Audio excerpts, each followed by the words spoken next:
E aí, Mauro, até para te trazer para o papo sobre essa continuidade do Corinthians, né, que não teve praticamente pré-temporada, mas pelo visto também tá tudo bem, né? Não há muito do que reclamar aí pelo que a gente teve desse resultado de hoje. Boa noite. Boa noite. Eu estava até checando agora uma questão que me viu há 15 segundos atrás, Guido.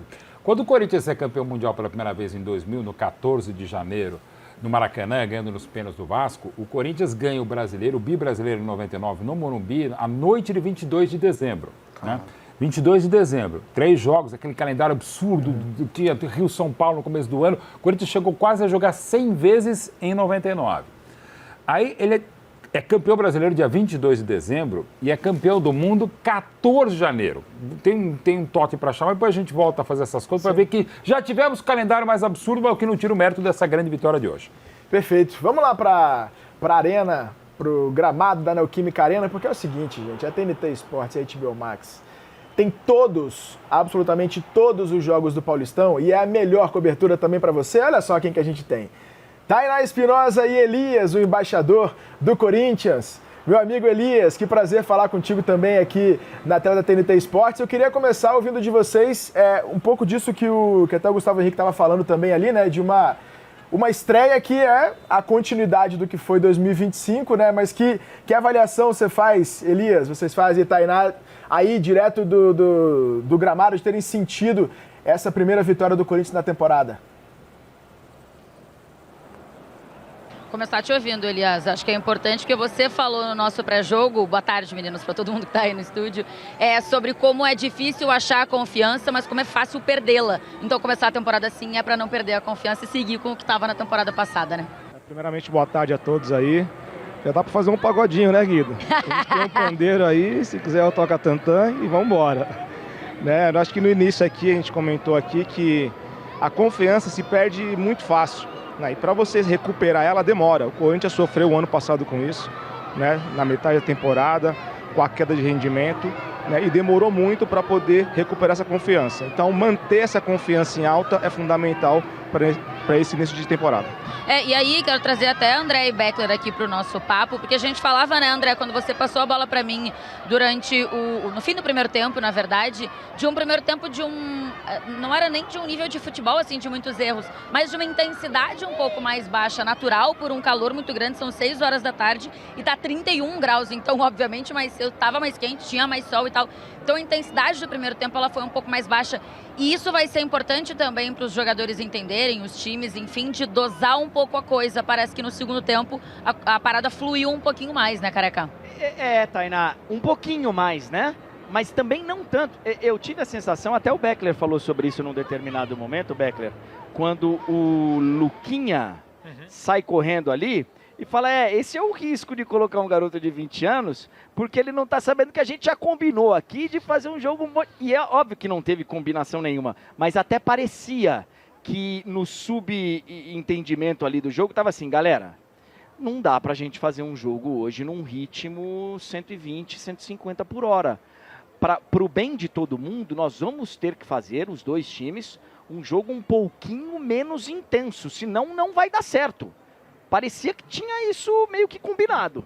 É isso, porque acho que naquele momento do jogo, o Corinthians já tinha feito tudo que ele precisava fazer e a Ponte já tinha feito tudo que ela podia fazer.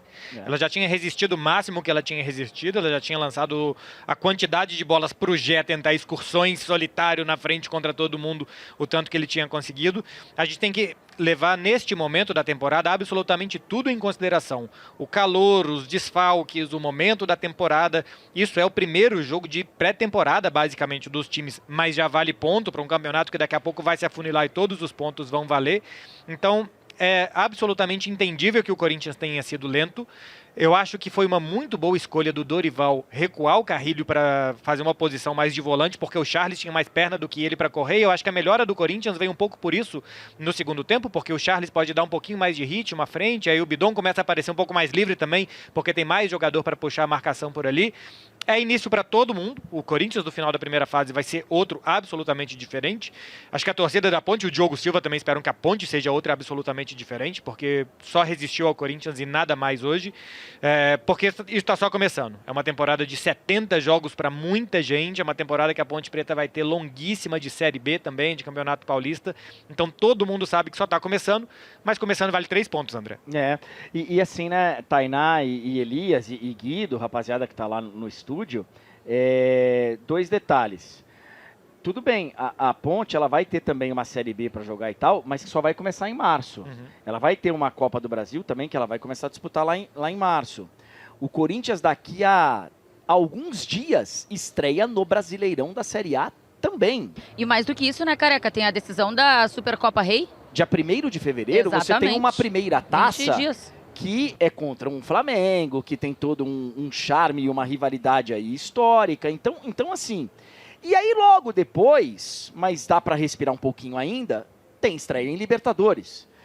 Então assim, e não adianta, Tainá, Elias, rapaziada, não adianta a gente ficar aqui choramingando as pitangas. Olha que absurdo, meu Deus, porque essa é a realidade. Foi assim no ano passado porque teve Copa do Mundo de Clubes, vai ser nesse ano porque tem Copa do Mundo. Se tudo seguir como a CBF diz, vai ser assim no ano que vem porque vai parar o Campeonato Brasileiro porque a Copa do Mundo Feminina vai ser no Brasil. E a tendência é que cada vez mais seja assim, inclusive. Sim, e aí numa dessas eu acho que quem começa jogando, porque os Memphis, os Yuri Alberto, esses não começam jogando esse início de temporada, eu acho que quem entra e quem vem de baixo precisa estar um passo à frente dos outros. Numa dessas eu acho que o Guinegão tinha que estar um passo à frente dos outros e hoje está com um ritmo melhor do que ele estava, que o Vitinho também. Jogadores que não terminaram a temporada passada em alta, que esse ano precisam acelerar para alcançar os outros, para colocar alguma dúvida na cabeça do Dorival, para ganhar numa dessas uma corrida contra o Pedro Raul, porque pode ser que acabe ficando, e é um cara de 17 gols na temporada passada. Desses caras eu acho que talvez se pudesse cobrar um pouco mais e eles não estiveram tão bem assim, especialmente os 2 atacantes do Corinthians. Foi bem o de sempre, que é o Breno Bidon. O Corinthians fez o gol quase que de sempre, que é buscar o Gustavo Henrique. Então a gente tem que relevar todas as faltas de ritmo, as pernas pesadas e o início de temporada e o calor e tudo isso. Mas alguns jogadores eu acho que estão tendo a oportunidade de começar muito bem a temporada, porque daqui a pouco os donos da posição vão chegar e eles não aproveitaram hoje. Acho que nesse início de temporada, no geral, é sempre difícil fazer... Bom, acho que na vida inteira, tá? É difícil você fazer as avaliações e ter certeza de que aquilo é uma definição sobre o jogador e tal, porque existem contextos, existe muita coisa para definir a qualidade de um jogador. Mas é difícil a gente botar tudo em contexto e no seu lugar para entender que é início de temporada, quais são os adversários, quanto tempo teve de preparação. Tudo isso precisa entrar nessa conta para a gente entender e fazer a avaliação mais equilibrada possível em relação a isso. Mas acho que o ponto que o Beckler traz, Elias, em relação a Guinegão, enfim, que são mais a parte do meio para frente, né? Que foi uma parte um pouquinho mais nova, mesmo que tivesse ali Bidon, tivesse Carrilho, que foram jogadores que jogaram muito durante a temporada passada. De repente esses, pela questão física, mas também por uma vontade maior, né? De se colocar mais, tipo, na briga mesmo, por vaga, por titularidade na temporada. Sim, na época que a gente jogava, a gente comentava no vestiário que campeonato estadual não emprega ninguém, mas desemprega. Porque se você não vai bem, você vai ser emprestado para jogar um outro clube, uma Série B, uma Série C. Então você tem que dar o seu melhor, né? E nessa ânsia, né, de você dar o seu melhor, você acaba cometendo alguns erros, né? Também não gostei da partida do Guinegão, também do Vitinho. Eu acho que eles podem jogar um pouco mais próximo, né? Tem qualidade para render, já provaram isso ano passado, né? É mais controlar essa ansiedade. E aí pensando, voltando um pouquinho, a gente estava aqui na parte ofensiva, voltando um pouco para o meio-campo. O Dorival hoje optou por preencher um pouco mais o meio-campo, né? A gente citou e falou um pouquinho do Charles aqui, que acho que é um jogador muito trabalhador, assim, né? Tenta ajudar em todas as partes que aparece sempre. Foi a opção do Dorival hoje. Você gostou da formação que ele colocou nesse meio-campo? Achou que funcionou? Começou bem, com o Charles ali de primeiro, né? O Carrilho jogando pelo lado direito, jogando mais por trás, como um meia criador, né? E espetando o Mateuzinho. E o time começou bem. Depois há uma troca. O Carrilho começa a fazer essa diagonal e perdeu um pouco de qualidade no meio. Tanto que o Dorival, na segunda parte, ajusta, coloca o Charles para fazer essa diagonal junto com o Mateuzinho. E o Carrilho, que tem mais qualidade, para fazer essa construção de primeiro volante. E aí, óbvio que a gente estava falando aqui desse meio campo, que tem o cara diferente da parada e quem vê o jogo percebe que ele é diferente, que é Breno Bidon, né? O André contou até uma história de bastidor que teve junto com ele quando mais novo. dizendo que eles se encontraram, né, os dois, num lugar que não tem nada a ver com o futebol, né, num momento de lazer, careca, e que ele falou, você ainda vai narrar um gol meu. Ele é diferente, né, vendo ele jogar, assim, o Beckler usou uma expressão que eu achei muito boa, parece que ele tá jogando em cima do travesseiro, assim, né, ele pisa no travesseiro, parece uma leveza, uma tranquilidade, o tempo inteiro pra jogar futebol. Assim, é evidente que a partir daquele momento eu falei, nossa, que moleque, né, muito educado e atrevido, né? Porque ele tinha uma confiança, mas assim, de uma humildade, não era tipo assim, eu sou o melhor de todos. Não, ele tinha uma consciência assim, eu vou trabalhar e vou chegar lá e você vai narrar um gol meu. E eu passei, evidentemente, a acompanhar bastante em todas essas categorias inferiores e realmente ele é diferente.